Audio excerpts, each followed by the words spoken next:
I'm Allison Van Hooser, and I'm on a sold-out mission to develop highly successful leaders at all levels. In the 15 years I've been working throughout the food, financial, retail industries, and politics, I have become deeply aware of the powerful effects of leadership. In each episode, you will get strategies and actions you can use immediately in order to change you, your team, and your business. The question is, will you choose to own it? Will you put your stake in the ground and decide to do something with what you've learned today? This is Stake, the Leadership Podcast. For many companies and organizations, when times get tough, things get really lean. Now, regardless of what difficult cuts leadership or you as a leader have had to make during this pandemic season of life, one thing is for sure.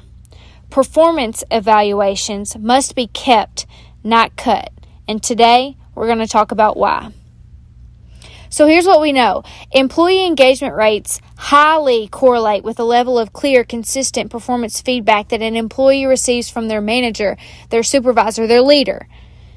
We know that very engaged employees typically perform better and they stay longer. And isn't that, as a leader, isn't that what you want? Your best employees to perform even better and to stay longer.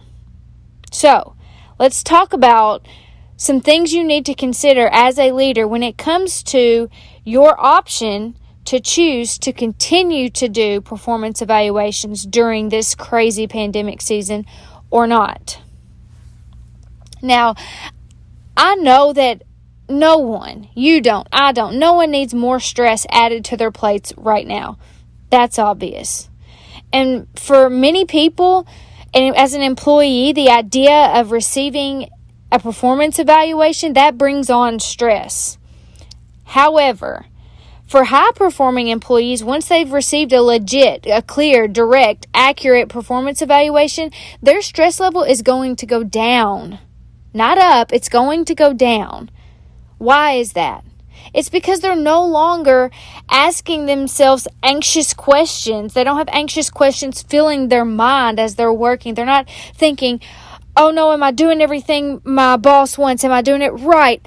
What do I do next? They might even be thinking, is there even a future here for me now? And the list goes on. The thing about these questions that are rolling over in people's minds when things get crazy is that the leader is the only person who can fully answer those questions for the employee. So, leader, regardless of whether or not you want to embark or take on performance evaluations in the midst of such a chaotic pandemic environment, I encourage you to do it. Because especially in turbulent times, your employees need your feedback in order to thrive. And when your people thrive, you thrive. Your organization thrives. Now, when it comes to performance evaluations, you need to remember that it's so important for leaders' employees to be on the same page. You have to be on the same page in order to build an effective team. And ultimately, it's the leader's responsibility to make sure that both the leader and the team, the leader and the employees are on the same page. So I've got some questions for you to consider. First, what has changed for you and your team since this spring when the pandemic really hit? Are you guys working in the same place? Are you serving customers differently? Have you implemented new processes and procedures? Then I want you to think about you. How did you, as a leader, communicate all those changes to your team? Did you send out one big email blast to everybody and expect them to just get the point from that? Did you have a Zoom meeting and discuss it one time and that was it? Or did you do something else? How did you communicate all of these changes to your people during this pandemic season? And finally, have you followed up to make sure that each team member understands the new expectations and is performing their best?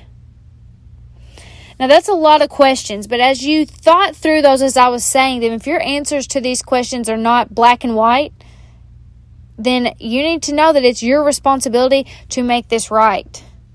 It's your responsibility to make sure there's no gray area, that you and your people are on the same page. How do you do that? That's the ultimate question. How do you do that? And that's where it comes back to performance evaluations. Performance evaluations are a great place to set, reinforce, and discuss expectations in order to get you all on the same page. Maybe you all have done performance evaluations once annually before. Maybe you've done it semi-annually.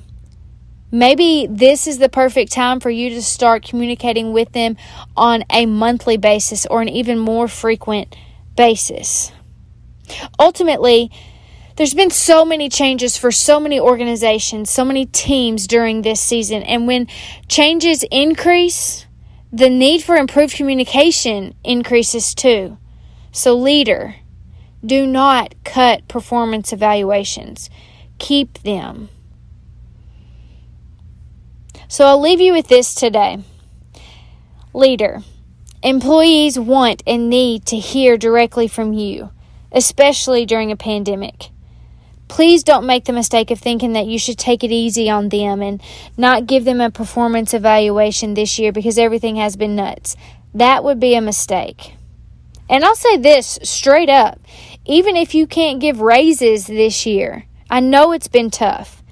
Still, give your people a solid performance evaluation. Those performance evaluations are invaluable. Ultimately, communicating well with your team is fundamental to your leadership success. So your choice of whether or not to communicate well or not, to do the performance evaluation or not, that's really a question to you of whether or not you want to cut or keep your leadership influence. It's my hope that you will do what it takes in order to increase your leadership influence during this time.